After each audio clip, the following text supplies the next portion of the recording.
Texas, 1945. The sun burned white over the Brazos Valley, heat rippling off barbed wire that separated enemy soldiers from cattle country. At the edge of Camp Housie, a young German prisoner named Heinrich Schultz stood watching a rancher's daughter named Marie Henderson ride past on horseback, her hair catching light like wheat. He had been told Americans were brutes. She smiled at him. 6 months later, they would be married in secret. By spring, the U.S. Army would declare their union illegal, a violation of the Alien Enemy Act. But by then, it was already too late. The train rattled across the plains in July 1944, carrying 300 German prisoners of war from the North African campaign. Through the slats of the cattle cars, they watched America roll past. Endless sky, fields of cotton stretching to the horizon, towns with water towers and church steeples that looked nothing like the bombed cities they remembered. Heinrich Schultz pressed his face to the gap between boards. He was 23 years old, captured at Kasserine Pass after his Panzer Division crumbled under American artillery. For 2 years, he had believed what Berlin told him about the United States.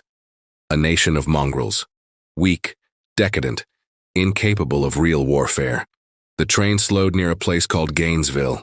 Through the heat shimmer, he saw his first Texas cowboy. The man sat on a paint horse, hat pulled low, watching the POW cars pass with an expression Heinrich could not read. Not hatred, not pity, something else entirely. "They will work us to death," Carl Becker whispered beside him.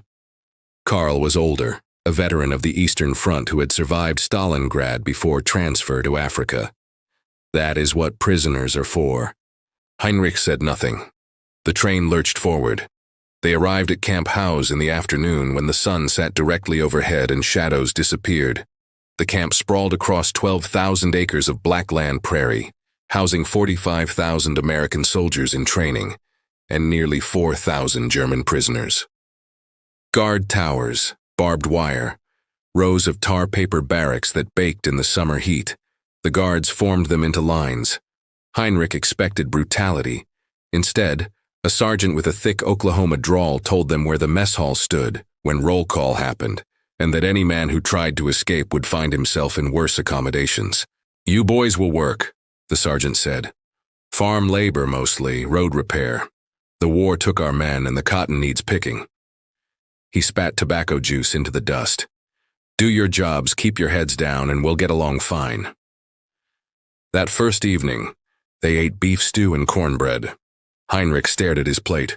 In 2 years as a soldier, he had not seen this much meat in a single meal. Around him, other prisoners whispered in disbelief. "This is how they feed prisoners," someone muttered. Carl Becker ate slowly, methodically. "They are trying to make us soft," he said, "trying to make us forget." But Heinrich tasted the food and felt something shift inside him, a small crack in the wall of certainty he had carried from Germany. The Henderson Ranch lay 15 miles south of Camp House, 3,000 acres of rolling grassland where Black Angus cattle grazed beneath endless sky. Walter Henderson had owned the land for 30 years since his father died, and left him nothing but debt and 200 head of cattle. He had built it into something substantial, but the war had taken his 3 sons and most of his ranch hands. Now he needed help, and the government offered German prisoners as labor. Marie Henderson was 21 years old that summer, the youngest of Walter's 4 children and the only one still at home. Her brothers were in Europe. Her sister had married and moved to Dallas. Marie had been running the ranch alongside her father since 1942, doing the work of 3 men, her hands calloused and her face sun-browned. She sat on the porch the morning the prisoners arrived, watching the military truck kick up dust on the long drive to the house. Her father stood beside her, arms crossed, jaw tight. "You don't have to be here for this," Walter said. "Yes, I do." Marie watched the truck stop near the barn. "They're working our land, I should see who they are." 6 men climbed out, young, most of them, thin despite the camp meals, their eyes wary as deer. They wore blue denim work clothes with POW stenciled across the back in white paint.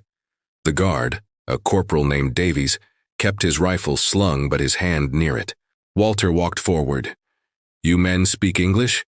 One of them stepped forward, tall, light-haired, with eyes the color of winter sky. "Some, sir," he said carefully. "I am Heinrich Schultz." Marie studied him. He met her gaze for a moment, then looked away quickly, something like shame crossing his face. "You'll be mending fence line today," Walter said. "My daughter will show you where the wire and posts are stored. You try anything funny, Corporal Davies here will handle it. Understood?" "Yes, sir." Marie led them to the barn. The Germans followed at a distance, silent except for the crunch of their boots on gravel. She pushed open the large door, and light fell across coils of barbed wire, cedar posts, tools hanging on the walls. "Wire cutters there," she said, pointing. "Posts stacked in the back. You'll need the post hole diggers." Heinrich nodded. Up close she could see the small details. Dirt under his fingernails, a scar across his left knuck bone. The way he held himself, shoulders back despite obvious exhaustion. "You know fencing?" she asked. "Yeah, yes. My father had farm, in Prussia." "Prussia." Marie tested the word. "That's in Germany?" "Was in Germany, now is Poland, I think, after the war." He trailed off, a shadow crossing his face. "I do not know." For a moment, they stood in the barn's cool shade while the other prisoners gathered tools. Outside, cicadas buzzed in the live oaks. Marie felt something strange, a curiosity she had not expected. "There's water in the pump by the corral," she said. "Help yourselves when you need it." "Thank you, miss." She left them to their work and returned to the house, aware that her father was watching from the porch and that something had shifted in the morning air.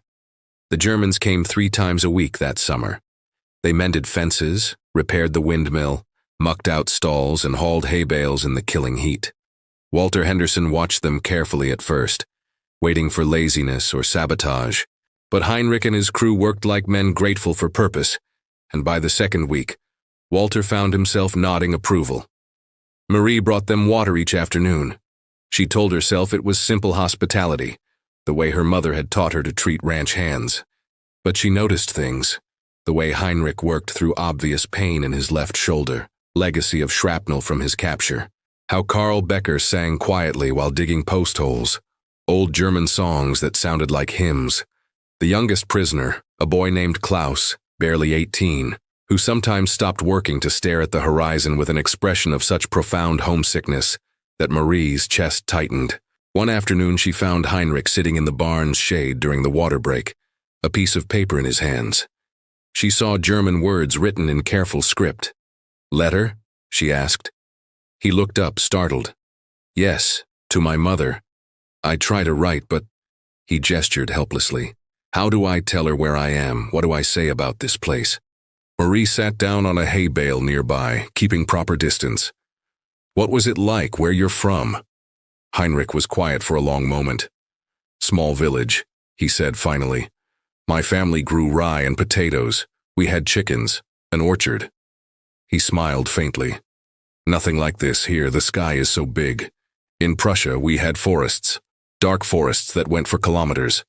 Here," he gestured at the open prairie beyond the barn door. "Here you can see forever. You miss the forests?" "Sometimes.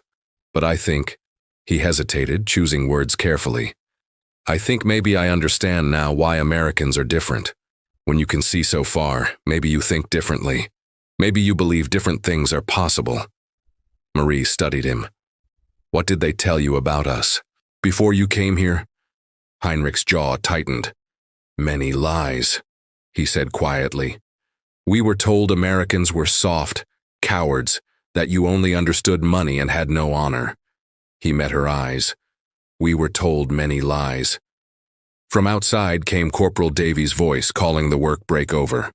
Heinrich folded his letter carefully and stood. "Thank you," he said, "for the water, for—" He struggled for the word. "For seeing us as men." After he left, Marie sat in the barn for several minutes, listening to the sounds of renewed work. Something in her had shifted. These were not the monsters propaganda had painted. They were young men, far from home, caught in a war they had not chosen. And one of them, she realized with a start, had eyes that made her think of winter mornings and possibilities she had not considered before. August came, and with it heat that made the air shimmer like water over the grassland. The cattle sought shade under the live oaks, and work slowed to accommodate the brutal afternoons.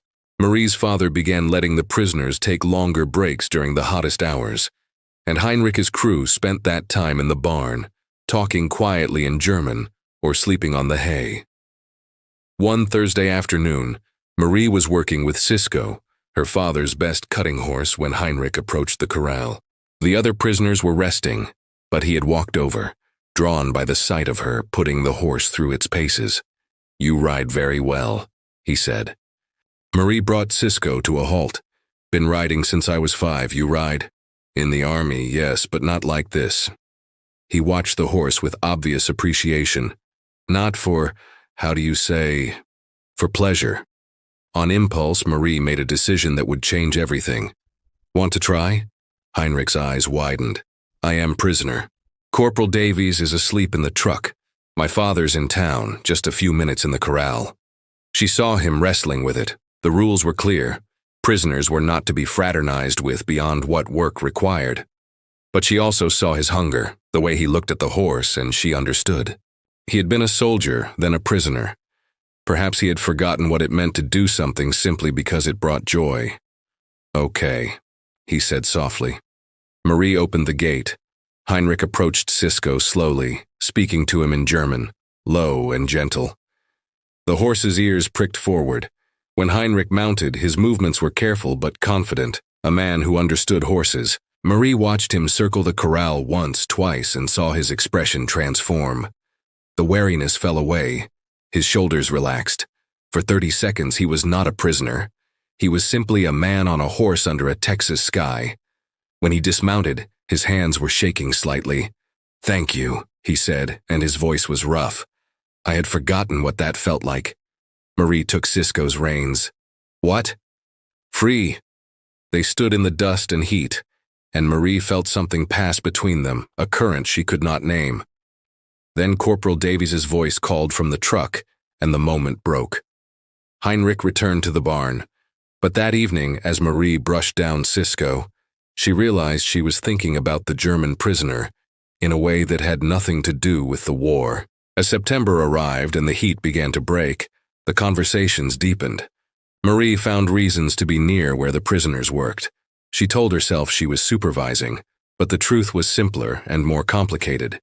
She wanted to talk to Heinrich, wanted to hear about Prussia, about his life before the war, about the person he had been when he could still choose his own path.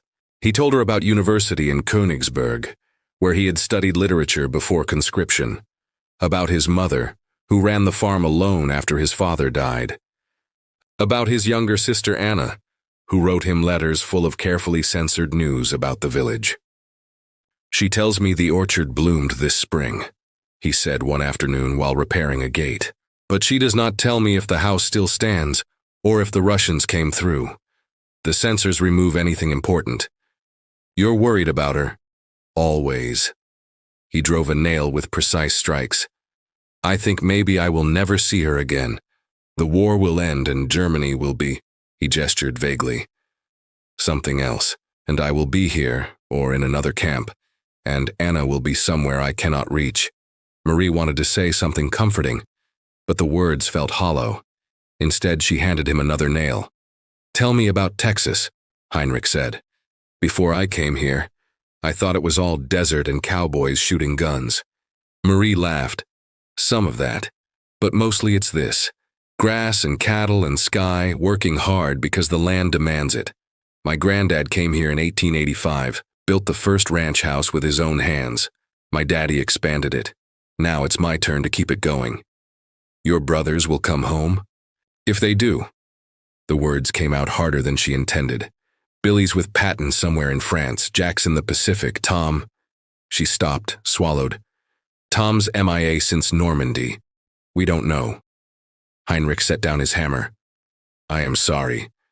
He might be a prisoner," Marie said. "Like you, in some German camp hoping for kindness." The weight of that hung between them. Here they stood, A German prisoner and an American woman whose brother might be suffering in Germany at this very moment. It should have been impossible. It should have bred only hatred. Instead, Heinrich said quietly, "If he is prisoner, I hope the guards are like your father. I hope they see him as human." Marie met his eyes. "I hope so too." October brought cooler air and the cotton harvest.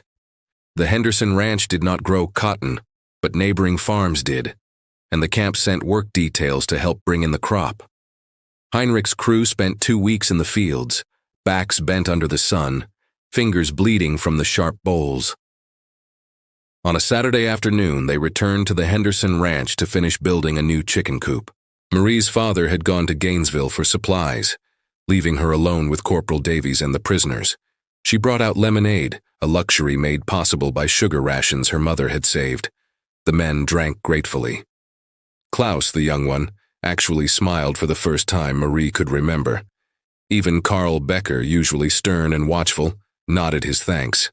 Heinrich stood apart slightly, looking at the new coop they had built. "It is good work," he said. "Straight and strong. Better than I could do before the army." "You learned carpentry in the Wehrmacht?" Marie asked. "No, I learned here. Your father, he showed me how to measure correctly, how to make the joints tight. He ran his hand along the wood. In the army, we only learned to destroy. Here I remember how to build." Marie moved closer. "Maybe that's what you'll do after. Go home and build things. Maybe." But his voice was distant. If there is anything left to build. She did not think about it, did not plan it. She simply reached out and touched his hand where it rested on the wood. Just her fingers against his, brief and electric. Heinrich froze. For 3 heartbeats, neither of them moved.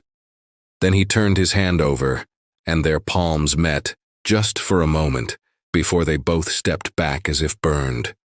Across the yard, Corporal Davies was talking to Carl Becker, oblivious. The other prisoners were gathered around the lemonade pitcher. No one had seen, but everything had changed. That night, Marie lay awake in her room, staring at the ceiling, feeling the phantom pressure of his hand against hers. She was falling for a German soldier, an enemy, a prisoner of war. It was illegal, immoral, impossible. And yet, through November, they found ways. Small moments stolen when Corporal Davies was distracted, or her father was occupied elsewhere. A conversation in the barn that lasted 5 minutes too long, his hand steadying her elbow when she stumbled on loose gravel. The way they looked at each other across the ranch yard. Entire conversations happening in silence. Heinrich began leaving her notes, tucked into fence posts or hidden under hay bales where only she would find them. They were written in careful English, and they said things he could not say aloud. "Today the sky reminded me of the first time I saw you. So much space, so much possibility. I think of Prussia less now. Texas feels more like home. If the war ended tomorrow, I would want to stay." Marie wrote back, though it terrified her. She left her notes in the same hiding places, small pieces of paper that felt like contraband because they were. "I dream about showing you the whole ranch. The place where the creek bends and the cottonwoods grow thick. My favorite spot since childhood. My father likes you. He told me last week you work harder than any ranch hand he's ever hired. I don't know what we're doing, but I don't want to stop." They both knew the rules. Fraternization between prisoners and civilians was strictly forbidden. Romance between an American citizen and an enemy alien was illegal under the Alien Enemy Act of 1798. If they were discovered, Heinrich could be transferred to a maximum security camp. Marie could face charges of sedition. But the heart does not care about wartime regulations. December came cold and clear. On the ranch, work continued. Heinrich's crew had been assigned to the Hendersons semi-permanently now, 3 days a week through the winter. They had become part of the ranch's rhythm. Carl Becker could fix any mechanical problem. Klaus had a gift with animals and had nursed a sick calf back to health. And Heinrich? Heinrich had become essential in ways Walter Henderson did not entirely understand, but had come to trust. On a Thursday afternoon, 2 weeks before Christmas, Marie and Heinrich were in the barn organizing tack. Corporal Davies was outside smoking, and the other prisoners were mending fence a quarter-mile away. The barn was dim and quiet, smelling of leather and hay and horses. "I have something for you," Heinrich said. He pulled a small carved figure from his pocket, a horse no bigger than Marie's thumb, carved from a piece of cedar with extraordinary detail. "I made it at camp, in the evenings." Marie took it carefully. The carving was exquisite, every muscle and tendon visible in miniature. "It's beautiful. It is Cisco. I tried to get him right." "You did?" She looked up at him. "Heinrich, She did not finish the sentence. He kissed her, or she kissed him. Later, neither could say who moved first. His hands were gentle on her face, and she tasted dust and salt and something else, something that felt like home. When they broke apart, both were breathing hard. Heinrich stepped back, horror crossing his face. "I should not have— Marie, I am sorry, don't." She caught his hand. "Don't apologize." "But the rules— damn the rules." They heard Corporal Davies' boots on the gravel outside, and reality crashed back. Heinrich moved to the far side of the barn, picking up a bridle with shaking hands. Marie busied herself with a saddle. When Davies appeared in the doorway, they were 6 feet apart, working industriously, their faces carefully neutral. But Marie's heart was racing, and she could see Heinrich's hands trembling, and she knew with absolute certainty that she had just crossed a line from which there could be no return.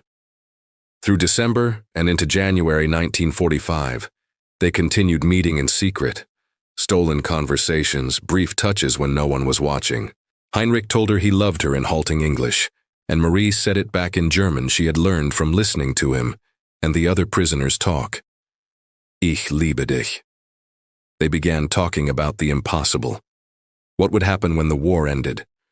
Whether Heinrich would be sent back to Germany, or if there was some way he could stay.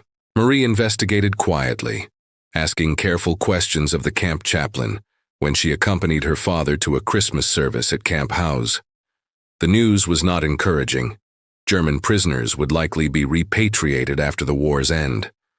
Even those who wanted to stay in America would face years of legal battles. Marriage to an American citizen might help, but marrying an enemy alien during wartime was illegal.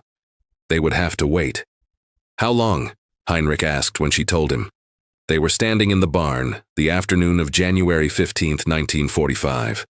Outside, snow was falling, a rare event in North Texas. Through the open door, they could see the white flakes drifting down through gray sky. The chaplain thought maybe a year after Germany surrenders, maybe longer. A year. Heinrich looked at the snow. Germany will surrender soon. The Reich is collapsing. Everyone knows this. But a year is a long time. They could send me anywhere in that year. I could be transferred to a camp in California or Montana. We might never see each other again. Marie felt panic rising. "Then we don't wait." "What? We get married now." Heinrich stared at her. "Marie, it is illegal." "I don't care. They could send me to military prison. They could charge you with sedition. Your father—" "My father." Marie stopped. She had not told her father about Heinrich, about what they had become to each other. Walter Henderson liked the German prisoners, respected their work, but there was a vast distance between appreciating a laborer and accepting him as a son-in-law, especially when that laborer was an enemy soldier. "We'll tell him after," Marie said. "We'll find a way to do this quietly, and then when the war ends, it will already be done. They can't force us apart if we're married. Who would marry us? No priest or minister would perform such a ceremony." Marie thought hard. "I know someone. Maybe." Reverend Thompson was 73 years old, a retired Methodist minister who lived alone on a small farm outside Gainesville. He had married Marie's parents 30 years earlier and had baptized all 4 Henderson children. When Marie appeared at his door on a cold January evening and asked him to do something illegal, he listened without interrupting. "This boy," Reverend Thompson said when she finished. "You love him?" "Yes, sir." "And he's a German prisoner?" "Yes, sir." The old minister was quiet for a long moment. "I knew your granddad. he said finally. Helped him build his first house when I was just a young preacher. He told me something I've never forgotten. He said, "When you know something is right, you do it, even if the law says otherwise. The law is made by men, but righteousness comes from God." Marie held her breath. "I'll do it," Reverend Thompson said. "But you understand the risks? For you, for him, for me?" "Yes, sir." "When?" "Sunday. 2 days from now. Can you meet us at the old Cottonwood Grove near Clear Creek, the one off Ranch Road 12? "I know it." The Reverend nodded slowly. 2 o'clock? "Yes, sir. And Reverend?" "Thank you." The next day, Marie told Heinrich. They stood in the barn, and she watched his face transform from disbelief to hope to something like terror. "Are you certain?" he asked. "Marie, if we do this?" "I'm certain. How will I get away from camp?" That was the hardest part. Camp Housie had rules about prisoner movement, but Marie had a plan, risky and dependent on luck, but possible. "Sunday is work detail day, isn't it? Your crew is scheduled at our ranch?" "Yes." "Then you'll be there. Corporal Davies usually takes a long lunch break. If you tell him you need to go check on something in the far pasture, and I go with you." Heinrich understood. They would have perhaps 2 hours. Enough time to ride to Clear Creek, have the ceremony, and return before Davies noticed a prolonged absence. Everything could go wrong. Davies might be more attentive than usual. Another prisoner might tell on them out of spite or confusion. Her father might return early from his trip to Dallas. The risks were enormous. But Heinrich took her hands and said, "Sunday then." Sunday, January 21st, 1945. The sky was pale blue, and the temperature had climbed to an almost warm 45 degrees. Marie wore her mother's wedding dress, hidden under a ranch coat until the last moment. Heinrich wore his prisoner's denim, the only clothes he owned. In his pocket, he carried the carved horse he had given Marie, and she had given him a small gold ring that had belonged to her grandmother. Corporal Davies was in a good mood. He had received a letter from his wife that morning and was distracted, happy. When Heinrich said he needed to check on a fence line in the south pasture, and Marie offered to show him where it was, Davies barely looked up from his lunch. "Be back in an hour," he said. "Don't make me come looking for you." They rode out together, Marie on Cisco and Heinrich on one of the ranch horses. As soon as they were out of sight of the barn, they kicked into a gallop. The cold air burned their lungs, and the horses' hooves thundered across frozen ground. Marie felt wild, reckless, more alive than she had ever been. Clear Creek was a 30-minute ride. When they arrived, Reverend Thompson was waiting by the old cottonwood, his Bible in hand. He had brought his wife, Mrs. Thompson, to serve as witness. Marie dismounted and removed her coat. The white dress underneath was simple, ivory silk that her mother had worn in 1915. Mrs. Thompson helped her smooth the wrinkles and put a few winter wildflowers in her hair. Heinrich stood by the creek, his face stunned, as if he could not quite believe this was real. Reverend Thompson opened his Bible. "We are here in the sight of God," he said, "to join this man and this woman in holy matrimony. That the law of the land forbids this does not diminish its sanctity, for there is a higher law than that written by governments. There is the law of love which supersedes all earthly authority." The ceremony was brief. Marie and Heinrich spoke their vows in quiet voices, promising love and faithfulness until death. When the Reverend asked for rings, Heinrich slipped the gold band onto Marie's finger, and she placed a simple silver ring, purchased from a pawn shop in Gainesville, onto his. "By the power vested in me by God, if not by the state of Texas, I pronounce you husband and wife." Heinrich kissed her. Mrs. Thompson cried.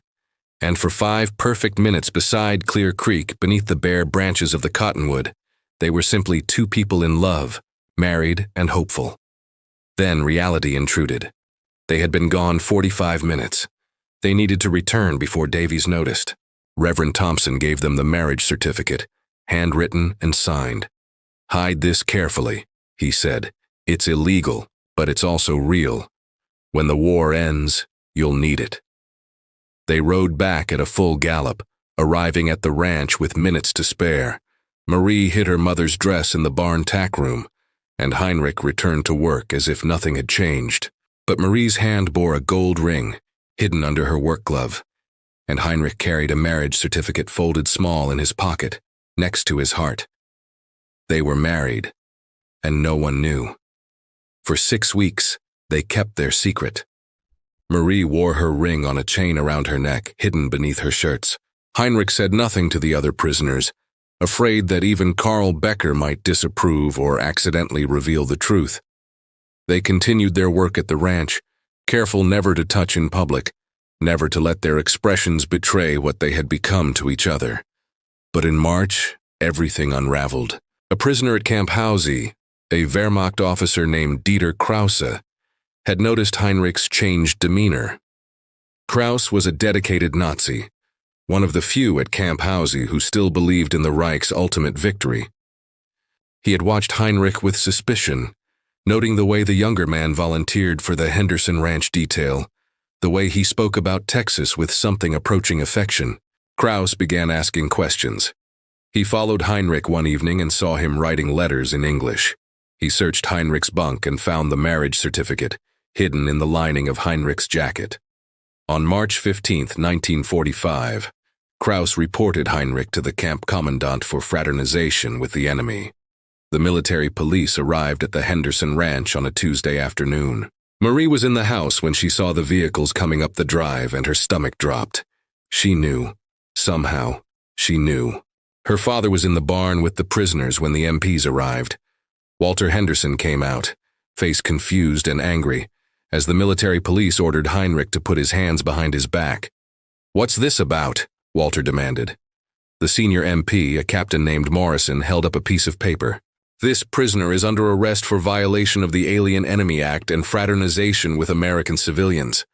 We have evidence he entered into an illegal marriage with an American citizen." Marie stood on the porch, unable to move. Her father turned slowly, looking at her, and she saw understanding dawn in his eyes, betrayal, shock, fury. "Marie," he said. She could not speak. Across the yard, Heinrich was being handcuffed, and his eyes found hers. She saw apology there, and love, and resignation. "I'm sorry," Heinrich called to her as they pushed him toward the vehicle. "Marie, I'm sorry." The MPs took him away. Walter Henderson stood in the dust watching them go, and then he turned to his daughter. "Inside," he said. "Now." The fight was brutal. Walter Henderson had faced drought, disease, market crashes, and the loss of his sons to war. But nothing had prepared him for this. "A German?" he shouted. "A goddamn German soldier? While your brothers are over there fighting." "Tom might be dead," Marie shot back. "Billy and Jack might never come home. I know that. Don't you think I know that?" "Then how could you do this? How could you marry the enemy?" "Because he's not the enemy." The words burst out of her, raw and desperate. "He's Heinrich. He's a man who was forced into a war he didn't want, who ended up in a camp thousands of miles from home, who worked his fingers bloody on this ranch and never once complained. He's kind and smart, and he loves me, Daddy. He loves me." Walter sank into a chair, his face gray. "Jesus Christ, Marie. They'll prosecute you, do you understand that? They'll charge you with sedition. You could go to prison. Then I'll go to prison. And him? What happens to him?" Marie had no answer. The truth was she did not know. Heinrich could be sent to a maximum security camp. He could be held past the war's end, charged with crimes he had not committed simply for falling in love. He could be deported back to Germany and forbidden from ever returning to America. "I have to see him," she said. "They won't let you near Camp POW." "Then I'll write to him. I'll fight this. There has to be a lawyer, someone who—" Her father's voice was exhausted. "The law is clear. You can't win this." But she would try, had to try, because Heinrich was her husband, and she would not abandon him, no matter what the government said. Heinrich was placed in the stockade at Camp POW, a separate facility for prisoners who had violated rules or were considered dangerous. He shared a cell with 2 other men, both accused of attempting escape. The cell was 8 feet by 10, with a single barred window that looked out at the guard tower. Carl Becker managed to get a message to him through the camp chaplain. "We are trying to help," the note said. "Do not confess to anything." Do not sign papers. The war is almost over. Germany will surrender soon. There may be clemency. But Heinrich had already confessed. When the camp commandant questioned him, he told the truth. Yes, he had married Marie Henderson. Yes, he understood it was illegal. No, he did not regret it. Marie, you understand you'll be transferred? The commandant said. Probably to Fort Leavenworth, maximum security. You'll stay there until we figure out what to do with you. I understand. Was it worth it? This girl? Heinrich met the commandant's eyes. Yes, sir. The next day, they transferred him. Marie received word through a sympathetic corporal who had worked with Corporal Davies. Heinrich was being sent to Kansas, to a camp for high-risk prisoners. She would not be allowed to visit. They could exchange letters, but those letters would be heavily censored. Marie wrote immediately, told him she loved him, told him she was fighting to get him back, told him to hold on, that the war would end soon, and they would find a way. His response came 3 weeks later, so heavily redacted that half the words were blacked out. But she could read enough to know he was alive, that he still loved her, that he was waiting. The case of Heinrich Schultz and Marie Henderson became, briefly, a minor scandal. Local newspapers picked up the story. Editorials debated whether romantic love could exist between enemies during wartime. The Army's legal department was forced to issue statements about the Alien Enemy Act and why such marriages were prohibited. In Washington, a decision was made. Heinrich would remain in custody at Fort Leavenworth until the war's end. Then he would be repatriated to Germany with the other prisoners. His marriage to Marie Henderson would be considered void, as it had been performed illegally. Marie would face no charges. The government decided prosecution would create more problems than it solved. But the marriage was null.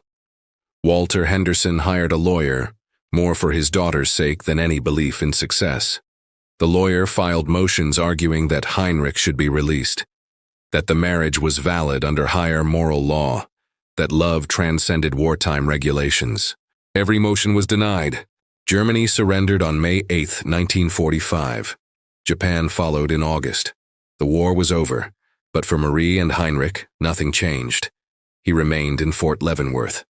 Repatriation began in late 1945, with prisoners being shipped back to Europe by the thousands. Marie. In November 1945, Heinrich was placed on a list for return to Germany. Marie received the news from her lawyer, who had been monitoring Heinrich's status. They're sending him back in 3 weeks, the lawyer told her. I'm sorry, we did everything we could. Marie made the trip to Fort Leavenworth. It took 2 days by train, and she arrived exhausted, carrying a small suitcase and a heart full of desperation. The camp authorities initially refused to let her visit, but she sat in the waiting room for 6 hours until a sympathetic captain finally relented. 15 minutes, he said. That's all I can give you. They met in a visiting room with bars between them. Heinrich looked thinner, his face more drawn, but his eyes lit up when he saw her. Marie. Hi. She tried to smile, failed. They're sending you back. I know. I'll come to Germany. As soon as I can, I'll... No. His voice was gentle but firm. Marie, Germany is destroyed. The cities are rubble. There is no food, no work. Prussia is gone, occupied by Soviets. I do not even know if my family is alive. Then I'll help you come back here. We'll petition, They will not let me return. I am an enemy alien who broke the law. They will never give me a visa.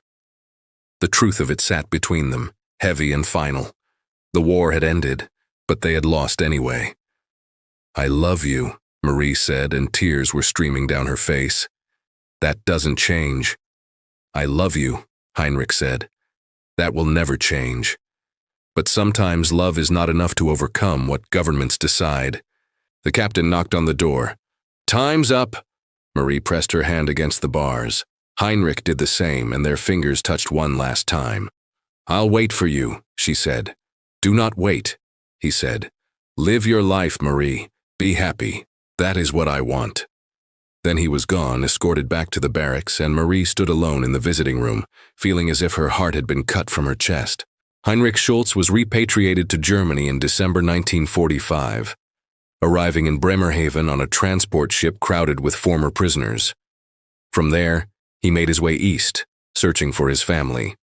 He found his mother alive, living in a refugee camp in what had become Soviet-occupied territory.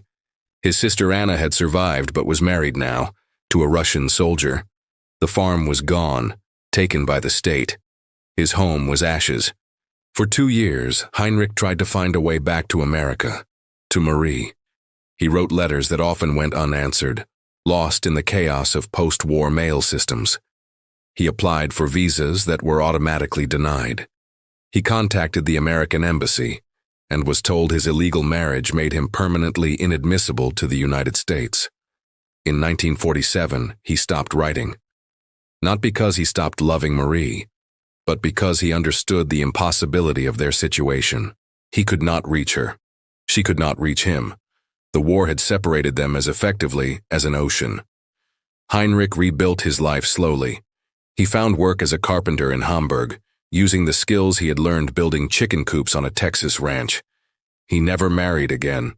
Marie Henderson stayed on the ranch. Her brothers came home, changed men who had seen too much and spoke too little about it.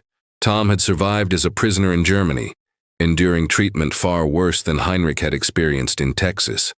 Billy carried shrapnel in his leg that would pain him the rest of his life. Jack drank to forget the Pacific. Walter Henderson died in 1952. The ranch passed to Marie and her brothers, but it was Marie who truly ran it, who kept it solvent through the hard years of the 1950s. She never married. People in town whispered about the German prisoner, about the scandal. Some pitied her. Others thought her a fool for loving an enemy. Marie ignored them all. She kept Heinrich's ring on a chain around her neck, kept the carved horse on her nightstand, kept the marriage certificate hidden in a lockbox, waiting for a day that would never come. In 1963, 18 years after the war's end, she received a letter. It had been forwarded through multiple addresses, postmarked from Hamburg, Germany. Inside was a single page written in careful English. Dear Marie, I hope this letter finds you. I heard you are still at the ranch. I wanted you to know I am alive and well. I have thought of you every day since they took me away. I still carry your ring. I still remember Clear Creek and the cottonwood tree. I still remember Texas sky. You told me once that I had given you the best year of your life. You gave me the same. I hope you found happiness. I hope you built a good life. You deserved every good thing. With all my love always, Heinrich. Marie sat on her porch, the letter in her hands, and cried for the first time in years. The marriage certificate was discovered again in 1989, when Marie Henderson died at the age of 65.